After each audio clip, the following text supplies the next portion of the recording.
पिछले हफ्ते मेरे पास एक बहुत ही इंटरेस्टिंग काउंसलिंग के लिए दो पेरेंट्स आए, हस्बैंड वाइफ, और उसमें उनका जो चैलेंज था वो मुझे बहुत इंटरेस्टिंग लगा। और जब मैं उनको काउंसलिंग, उनके सेशंस चल रहे हैं, जब मैं उनसे बात कर रही हूँ, तो मुझे ऐसा लगा कि ये एक ऐसी टॉपिक है जिसमें मैंने आज तक तो कभी वीडियो बनाया नहीं, लेकिन इसके बारे में मुझे वीडियो बनाना चाहिए, क्योंकि ये है वो कौन सी चीज़ें हैं जो हमें एस्टैब्लिश करनी चाहिए ग्रैंड पेरेंट्स और ग्रैंड चिल्ड्रन के बीच में। क्योंकि पेरेंट ग्रैंड चिल्ड्रन और ग्रैंड पेरेंट्स के बीच में सैंडविच हो जाते हैं। ग्रैंड पेरेंट्स को कैसे समझाएं कि आपने हमारे बच्चों को स्पॉइल नहीं करना, और बच्चों को कैसे समझाएं कि उनको ये समझना बहुत ज़रूरी है कि पेरेंट्स की अथॉरिटी सुप्रीम है। तो आज मैं उन कुछ टिप्स के बारे में आपसे शेयर करूंगी जिसमें अगर आप एक जॉइंट फैमिली में रहते हैं, जॉइंट फैमिली में नहीं भी रहते, आपके पेरेंट्स या आपके इन-लॉज अगर आते हैं, तो क्या कम्युनिकेशन स्ट्रैटेजीज होनी चाहिए, क्या बिहेवियरल पैटर्न्स होने चाहिए कि आपकी अथॉरिटी बच्चा सुपरसीड करना ना सीखे और हार्मोनी से तीनों जनरेशंस एक साथ रहें। नमस्कार, मैं हूं डॉक्टर नलिनी तनेजा। मैं एक पेरेंटिंग एक्सपर्ट हूँ, लाइफ स्टाइल कोच हूँ, अपनी स्कूल्स और कॉलेजेस में मेंटरिंग करती हूँ, प्रिंसिपल्स के साथ वर्क करती हूँ, और कोशिश यही है कि मेरे को जो नॉलेज है, स्किल्स है, उनके जब मैं वीडियोस बनाती हूँ या टॉपिक्स को टच करती हूँ, वो आपकी ज़िंदगी को कहीं बेहतर बनाए। और जो मुझे रिस्पॉन्स मिलता है, मैं जानती हूँ कि बहुत लोगों को इससे बेनिफिट भी मिलता है। तो चलिए आज के इस वीडियो को शुरू करते हैं। देखिए, परिवार जिसको हम कहते हैं वो एक आसान चीज़ नहीं है, क्योंकि परिवार में हर तरह की पर्सनालिटी के लोग रहते हैं। जैसे मेरी ये 5 उंगलियां हैं, हर 5 उंगली का साइज, उसकी लेंथ, उसकी विड्थ अलग है। इसी तरह से परिवार में हर प्रकार का बिहेवियर पैटर्न होता है, हर प्रकार की ईगो होती है, हर प्रकार का पर्सनालिटी होती है, और हर प्रकार का जिंदगी को देखने का एक नजरिया होता है। प्रॉब्लम तब आती है जब एक इंसान का नजरिया दूसरे इंसान के नजरिए से मैच नहीं करता। ये हस्बैंड वाइफ में भी होता है, ये पेरेंट्स और बच्चों में भी होता है, और ये इन-लॉज और पेरेंट्स में भी होता है, ये ग्रैंड चिल्ड्रन और ग्रैंड पेरेंट्स में भी होता है। लेकिन अगर ये हम मान के चलें कि हम सबका एक ही फोकस है, और फोकस ये है कि हम चाहते हैं कि हमारे बच्चे ज़िंदगी में आके सक्सेसफुल हों, तो हमें अपनी ईगो को ताक पे रखना पड़ेगा। हमें ये समझना बहुत ज़रूरी है कि हमारे पेरेंट्स या हमारे बच्चे दोनों को हमें इस तरह से कम्युनिकेट करना है कि वो ये समझें कि हमें एक दायरे में, एक बाउंड्री में रहना है। हमें अपने बच्चों को इतना सिर नहीं चढ़ा देना कि वो स्पॉइल हो जाए। हमें अपने बच्चों से ऐसे कम्युनिकेशन नहीं करनी, अरे तुम्हारी मम्मी तो यही करेंगी, तुम्हारी मम्मी तो ऐसे ही सोचती हैं, तुम्हारे पापा जब बचपन में थे मैं तो उसको बहुत पीटता था जब ऐसे बात करता था। ये सब चीज़ें डिसरिस्पेक्ट क्रिएट करती हैं। हमें ऐसे वार्तालाप नहीं करने हैं। तो अगर आप पहली सबसे बड़ी बात और सबसे इम्पोर्टेंट बात तो ये है, अगर आपके पेरेंट्स, चाहे आपके वो इन-लॉज हैं, चाहे आपके खुद के पेरेंट्स हैं, आपके साथ रहते हैं, तो ये बहुत बड़ा गिफ्ट है। ये समझना कि उनका आसरा अगर आपके ऊपर है, तो पहले बात तो उस चीज़ का ग्रैटिट्यूड होना कि कितनी बड़ी बात है, हम कितने लकी हैं कि हमारे पेरेंट्स हमारे साथ हैं या हमारे साथ रहते हैं। फैमिलीज़ में प्रॉब्लम तब आती है जब हम कम्युनिकेशन नहीं करते सही तरह से, जब हम बात नहीं कर सकते। हेल्थी कम्युनिकेशन जब फैमिलीज़ में नहीं होता है, बाउंड्रीज़ की बात नहीं होती, दायरों की बात नहीं होती, तब प्रॉब्लम आती है। लेकिन जब हर एक को अपना रोल अच्छे से समझ में आता है, जब कम्युनिकेशन ओपन है, जब हम खुले आम से बैठ के बात करते हैं, ना तो सूजे हुए मुंह दिखते हैं और ना ही टेंशन होती है, ना लोगों का पारा हाई होता है। लेकिन इस चीज़ की ट्रेनिंग किसी घर में दी नहीं जाती। बहुत कम घर मैंने ऐसे देखे हैं जहाँ पे लोग सब बैठ के बात करते हैं, चलो यार हमारे को ये चैलेंज फेस हो रहा है, तो पापा आपकी क्या राय है, अपनी वाइफ से पूछेंगे तुम्हारी क्या राय है, अपने बच्चों से पूछेंगे बेटा क्या करना चाहिए। क्योंकि हमारी ईगो इतनी बड़ी है, या तो हम अंदर घुटते रहते हैं, घुटते रहते हैं, लेकिन हम उस चीज़ को बाहर नहीं आने देते। स्ट्रेस होता है, हार्ट प्रॉब्लम होती है, दुनिया जहान का ड्रामा होता है। इससे बेहतर ये है कि कम्युनिकेशन के चैलेंजेस ओपन रखें। इसका क्या मतलब है? इसका मतलब ये है कि बैठ के ये बात करें कि हमारे घर की वैल्यूज ये हैं। हमारे बच्चे ग्रैंड पेरेंट्स को डिसरिस्पेक्ट नहीं कर सकते, उलट के उनको जवाब नहीं देना है। हमारे घर का ये दायरा है कि ग्रैंड पेरेंट्स बच्चों के आगे पेरेंट्स की बेइज्जती नहीं कर सकते या उनका मजाक नहीं उड़ा सकते। अगर मम्मी ने ये बोला है कि तुम्हें एक चॉकलेट दिन की मिलेगी, तो दादाजी या नाना जी या नानी जी या दादी जी बाजार से जाके 10 चॉकलेट लेके छुपके से बच्चों को नहीं देंगे। आ जाओ चॉकलेट खा लो, मैं तुम्हारे लिए स्पेशल चॉकलेट लेके आई हूँ, मम्मी को मत बताना। जब हम ऐसे बिहेवियर को डिस्प्ले करते हैं, हम अपने बच्चे का फ्यूचर रिस्क पे लाते हैं। पहला, हम उसको ये सिखाते हैं झूठ बोलना। दूसरा, हम उसको ये सिखाते हैं कि जो तुम्हारी मम्मी कह रही है उसका तो कोई वैल्यू नहीं है, जो तुम्हारे पापा कह रहे हैं उसका कोई वैल्यू, जो हम कह रहे हैं वो ज़्यादा इंपॉर्टेंट है। मैं ये चाहूँगी कि आप सब ये वीडियो एज अ फैमिली देखें, ताकि सबको ये पता चले कि वो क्या कर रहे हैं अपनी फैमिली रिलेशनशिप्स में। अनदर पॉइंट जो बहुत ज़रूरी है, जब हम अपने घर के बाउंड्रीज को समझना। मैं एज अ पेरेंट, मेरा ये दायरा है, मैं एज अ ग्रैंड पेरेंट, मेरा ये दायरा है, मैं एज अ बच्चा, मेरा ये दायरा है। अगर मदर या फादर बच्चे को डांट रहे हैं या समझा रहे हैं, तो ग्रैंड पेरेंट्स को बीच में दखल देने की जरूरत नहीं है कि नहीं बच्चा है इसको मत करो। आप क्या कर रहे हैं? आप ये बच्चे को प्रोटेक्ट कर रहे हैं कि हम बैठे हैं ना तुम्हारे साथ, तुम्हारे मम्मी पापा तुम्हें किसी चीज के लिए करेक्ट नहीं कर सकते। क्या आप ये चाहते हैं आपका ग्रैंड चाइल्ड बड़ा होके कॉम्प्लेक्सेस से भरा हुआ हो, आपके बच्चे को बाउंड्रीज का मतलब ही ना समझ में आता हो, आपका बच्चा जिंदगी में हर समय उस सने को ढूंढे जो उसको बचा सके उसके बॉस से या उसकी बीवी से या उसके काम से? आप ये नहीं चाहते। आप ये चाहते हैं आपका बच्चा या ग्रैंडसन बड़ा होके सक्सेसफुल हो। आप ये चाहते हैं कि वो बड़ा होके अपने डिसीजंस खुद ले सके।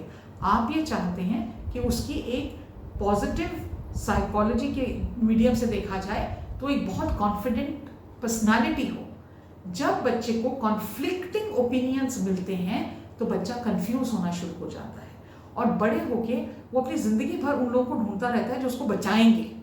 कोई किसी को बचाने नहीं आता, ये तो जिंदगी का असूल है। हमें ही अपने पैरों पे खड़ा होना पड़ता है और अपनी जिंदगी का ध्यान रखना पड़ता है।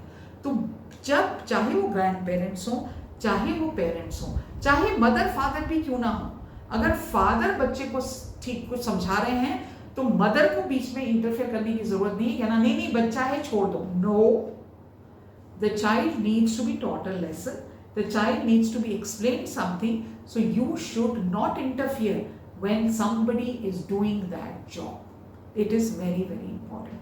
तीसरी और बहुत जरूरी चीज, पेरेंट्स और ग्रैंड पेरेंट्स को अपनी रिस्पॉन्सिबिलिटीज और रोल्स समझाना बहुत जरूरी है। ग्रैंड पेरेंट्स ऑफ कोर्स अपने बच्चों के साथ बैठना पसंद करते हैं, they want to spend their time with their grandchildren. तो सिंपल सी चीज है, ग्रैंड फादर मैथमेटिक्स में गोल्ड मेडलिस्ट थे, या ग्रैंड फादर को वॉक करना बहुत अच्छा लगता है, या ग्रैंड फादर या ग्रैंड मदर को गेम्स कोई बहुत अच्छी लगती है, चाहे वो चेस है, चाहे वो लूडो है, चाहे बैडमिंटन है, जो भी है। So 1 hour in a day grandparents अपना कंट्रीब्यूशन ग्रैंड चाइल्ड के लाइफ में करेंगे।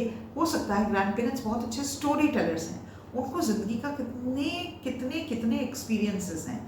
1 घंटा बच्चा उनके साथ बैठेगा, वो टाइम डिसाइड करना, वो रोल डिसाइड करना कि as in a child's life वो क्या रोल प्ले करेंगे।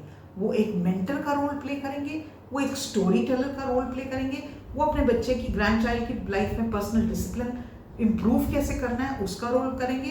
ग्रैंड मदर अपनी रेसिपीज जो उनको बहुत अच्छी आती हैं, बहुत अच्छा खाना बनाती हैं, वो एक शेफ का रोल प्ले करेंगे।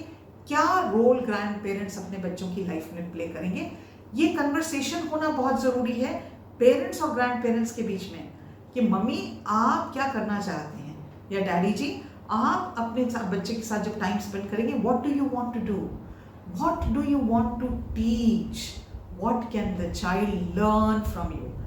कीवर्ड्स क्या हैं? Teach and learn. आप अपने बच्चों की, अपने पोते की या अपने दोते की या पोती की या दोती की ज़िंदगी में क्या कंट्रीब्यूशन करना चाहते हैं, प्लीज़ टेक दैट रिस्पॉन्सिबिलिटी। वो रिस्पॉन्सिबिलिटी आप लें।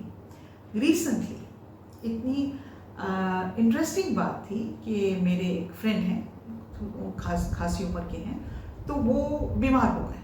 तो उनकी डॉटर और उनका ग्रैंडसन उनसे मिलने आया। तो डॉटर अपने फादर पे चिल्ला रही है कि आपको अपना ध्यान रखना ही नहीं आता है, आप क्यों ऊँगते रहते हैं। डॉटर चिल्ला रही है, उसकी ऊंची आवाज़ में उनका ग्रैंडसन चिल्ला रहा है अपने नाना के ऊपर कि आपको बिल्कुल भी अकल नहीं है, इतनी उम्र हो गई, आप घर में बैठ नहीं सकते, ये क्या तरीका है बात करने का। मेरे को बहुत रिस्पेक्ट है उनके लिए, क्योंकि मैंने उनसे बहुत कुछ सीखा है। मैं इतनी शॉक्ड थी कि 18 साल का ये बच्चा अपने नाना से, इसकी हिम्मत कैसे हो जाए कि इतनी बदतमीजी से अपने नाना जी से बात करे। लेकिन वो उस बच्चे की गलती नहीं है। उस बच्चे ने आपके बिहेवियर से सीखा है कि इनकी तो कोई इज्जत करने की ज़रूरत ही नहीं है, ये तो सिर्फ एक घर का बर्तन की बात मान लीजिए, एक घर का सोफा सेट मान लीजिए, इसको झाड़ो जाटो कुछ भी करो, कोई फर्क नहीं पड़ता। और आप अगर ऐसा करते हैं तो कल गारंटीड है आपके बच्चे आपको बिल्कुल ऐसे ट्रीट करेंगे। इसमें तो कोई दो राय ही नहीं है। तो अगर हम अपने पेरेंट्स के साथ बैठ के as a family communication channels open रखें, बात करें कि आपका ये रोल है, आप आधा घंटा 1 घंटा कितना टाइम स्पेंड करना चाहते हैं। हो सकता है आप दोनों वर्किंग पेरेंट्स हैं और आपके पेरेंट्स आपके बच्चों को एक होमवर्क में हेल्प कर सकते हैं, they can sit with their children. आपकी मदर आपके बच्चों को बेसिक कुकिंग सिखा सकती हैं, क्योंकि वो बहुत अच्छा खाना बनाती हैं। आपके फादर बहुत अच्छे हैं गार्डनिंग में, वो अपने बच्चों को, अपने ग्रैंड चिल्ड्रन को गार्डनिंग सिखा सकते हैं। तो ये रोल्स और रिस्पॉन्सिबिलिटीज़ को एज अ फैमिली डिफाइन करिए, लड़ाई झगड़े में मत पड़िए। अगर आप अपने बच्चे से ऊंची आवाज़ में, आप अपने फादर से ऊंची आवाज़ में बात कर रहे हैं, आप अपने बच्चे को ये सिखा रहे हैं कि आप अपने दादाजी से या नाना जी से बदतमीजी से बात कर सकते हैं। Not allowed, not acceptable. ये हमारा कल्चर नहीं है, ये हमारा वैल्यू सिस्टम नहीं है। एक ह्यूमन बीइंग को, हम सड़क पे जाते हैं, बाहर स्ट्रेंजर से अच्छे से बात करते हैं, तो अपने घर वालों से कैसे बात करें ये हमें सोचना है। हमारे घर में हमारी वैल्यूज़ क्या हैं, एज अ फैमिली हम किन चीज़ों को तवज्जो देते हैं, हमारे संस्कार क्या हैं। हमारे संस्कार क्या हैं? बड़ों की इज्जत करना। हमारे संस्कार हैं सच्चाई से बात करना, सच बोलना। हमारे संस्कार हैं एक दूसरे की तरफ काइंडनेस दिखाना। हमारे संस्कार है कि कोई भी घर पे आए तो उससे तमीज़ से पेश करना। हमारा संस्कार है पर्सनल डिसिप्लिन का। हमारा संस्कार है कि हम हाथ नहीं उठाते, हम गाली गलौज नहीं करते। आपको एज अ फैमिली बैठ के आइडेंटिफाई करना कि हमारे संस्कार क्या हैं। जब आपने वो लिस्ट बना ली, उस लिस्ट को बना के फ्रिज पे पोस्ट कर देना और बच्चों को ये बताना ये हमारे संस्कार हैं। रिसेंटली मैं एक इतनी खूबसूरत वीडियो सुन रही थी शाहरुख खान का। शाहरुख खान बहुत कम उम्र में थे जब उनके माँ बाप चल बसे। वो बता रहे थे कि वो हफ्ते में 2 या 3 बार छत पे जाते हैं और अपने बच्चों को दिखाते हैं कि वो जो तारा है ना, उन्होंने एक तारा मान लिया कि एक उनके तारा पापा हैं और एक तारा उनकी मम्मी है। तो अपने बच्चों को कहते वो देखो वो दादी हैं और वो दादा हैं, इनकी तरफ इज्जत से बात करो, पूछो कैसे हैं। What a beautiful tradition. उनके बच्चों ने अपने दादा नानी दादा दादी को कभी नहीं देखा, but for him to teach his children the value of grandparents in life. और कहते हैं कि वो शुक्रिया करते हैं अपने मम्मी पापा का कि आप जहाँ भी बैठे हो ना, आप वहाँ बैठे हो जहाँ पे आप भगवान के ज़्यादा पास हो, तो आप अपने भगवान को कहते रहते हो ना कि मेरे बच्चे का ध्यान रखना ज़रा। उसी की वजह से मेरी ज़िंदगी में इतनी तरक्की है। आपने अपने बिहेवियर से अपने बच्चे को ये सिखाया that you are grateful to the grandparents that you had, because of their blessings your son is doing so. What a beautiful tradition. ये सही है गलत मैं नहीं जानती, लेकिन मैंने जब ये सुना तो मुझे लगा कितना कुछ है इसमें सीखने के लिए। एक और बात जो बहुत ज़रूरी है, हम जब अपने माता पिता के बारे में सोचते हैं या ग्रैंड पेरेंट्स के बिहेवियर के बारे में सोचते हैं, तो बहुत ज़रूरी है कि हम अपने बच्चों के सामने अपने माँ बाप की इज्जत करें। अगर हम अपने बच्चों के सामने अपने माँ बाप के बारे में अच्छे से बात करते हैं, उनका ध्यान रखते हैं, उनकी इज्जत करते हैं, तो कल हमारे बच्चे हमारा एग्जाम्पल देख के हमारी इज्जत करेंगे। बहुत साल पहले मैंने एक स्टोरी सुनी थी कि एक माँ बाप आए और उन्होंने अपने फादर को कहा, एक ब्लैंकेट दिया और एक मग्गा दिया, एक बाल्टी दी और कह रहे हैं अब आप घर से निकल जाइए, हमें आपकी ज़रूरत नहीं है। तो बच्चा 7-8 साल का था और वो ये सारा सीन देख रहा था और वो अंदर गया किचन में और एक कैंची लेके आया और उसने कंबल खोला और जैसे ही उससे कट सका उसने वो कंबल को बीच में से काट दिया। तो उसका फादर बहुत गुस्सा होने लग गया, क्या कर रहे हो, तुम्हें अकल नहीं है, इतना महंगा कंबल है, ये क्यों काटा तुमने? तो कहता है जब मैं बड़ा हो जाऊंगा तो मैं अभी तो आपको घर से बाहर करूंगा ना, तो ये आधा कंबल मैं आपके लिए रख लेता हूँ। What a lesson to learn. तो अगर आप चाहते हैं एक जॉइंट फैमिली नहीं भी हो, कभी कभी भी आपके पेरेंट्स मिलने आते हैं, कि आपके बच्चे आपकी इज्जत करें तो अपने माँ बाप की इज्जत करना सीखें। उनके सामने ऊंचे, हर घर में झगड़े होते हैं, हर घर में स्ट्रेस होता है, टेंशन होती है, एब्सोल्युटली एग्री, लेकिन बच्चों के सामने वो डिसएग्रीमेंट्स को डिस्कस मत करें। उनके सामने ये सिखा सकते हैं हम अपने बच्चों को, जब हम डाइनिंग टेबल पर कि पापा आज ये हुआ तो आपको क्या लगता है ये कैसा था, इसको हम कैसे सॉल्व कर सकते हैं। That is a very healthy way of dealing with a challenging situation. But गाली गलौज करके, चीखने के, चिल्लाने के, that is not acceptable. Husband wife को भी ये समझना कि ये मेरे माता पिता हैं, वाइफ के पेरेंट्स हैं, मुझे इनकी रिस्पेक्ट करनी है। वाइफ को ये समझना कि ये इनके माता पिता हैं, मुझे इनकी रिस्पेक्ट करनी है। बदतमीजी किसी की बर्दाश्त नहीं करनी, चाहे वो आपके सास ससुर फादर हस्बैंड के हों, पेरेंट्स हों या वाइफ के पेरेंट्स हों, बदतमीजी किसी की बर्दाश्त करने की जरूरत नहीं है। हर एक को ये पता होना चाहिए, हर एक की एक इज्जत है और उस दायरे में हर एक को रहना है, लेकिन बेइज्जती भी किसी की नहीं करनी चाहिए। ना ग्रैंड पेरेंट्स को ये हक बनता है कि अपनी डॉटर इन लॉ की या सन इन लॉ की बेइज्जती करें, ना son in law daughter in law की ये हिम्मत होनी चाहिए कि वो ग्रैंड पेरेंट्स की बेइज्जती करें। Last but not the least, देखिए एक बहुत अच्छा कंसेप्ट है प्राइवेसी का, स्पेस का।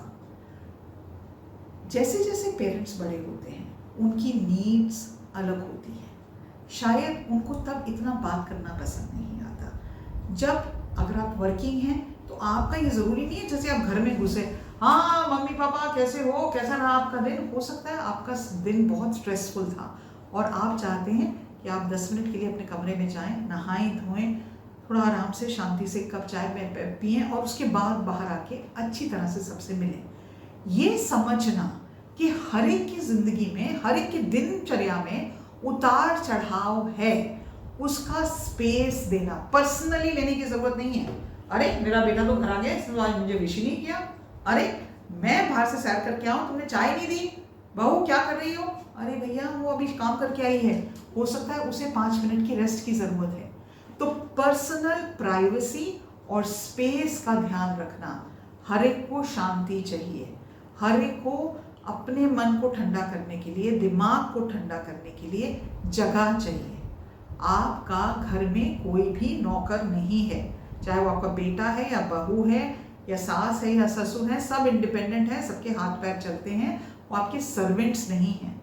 अपना काम खुद करना और हर एक को ये स्पेस देना कि तुम अपनी स्पेस में रहो। हो सकता है मैं काम से आऊँ तो मुझे जाके सबसे पहले अपने कमरे में जाना है, अपने कपड़े चेंज करने हैं, नहाना है और एक कप चाय पीनी है, उसके बाद ही मैं बाहर आके सबसे बात कर सकती हूँ।